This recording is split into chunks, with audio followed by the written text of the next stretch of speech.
विरारमधून एक धक्कादायक बातमी समोर येते। फळ विक्रेत्याने गटारातील पाण्याने फळं धुतल्याचा हा प्रकार विरारमधून समोर येतोय।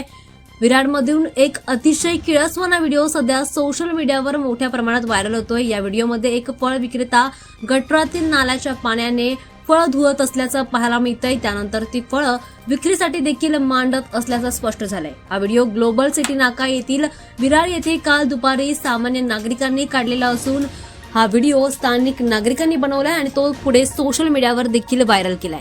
व्हिडिओमध्ये फळ विक्रेता गटारातून वाहणारं पाणी, अस्वच्छ पाणी फळांवर शिंपडताना दिसतोय आणि फळांवर हे पाणी टाकून तो ग्राहकांना विकत असल्याचं पाहायला मिळतंय।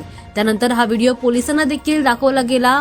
या नागरिकांनी हा व्हिडिओ, ही घटना बघितल्यानंतर त्यांच्यामध्ये संतापाचं वातावरण निर्माण झालंय। परंतु ज्या पाण्यामध्ये फळं धुतली जात आहेत ते पाणी अस्वच्छ आणि गटाराचं घाण पाणी आहे। यामुळे सर्वसामान्य लोकांच्या आरोग्यावर पुन्हा एकदा प्रश्नचिन्ह उपस्थित होत आहे।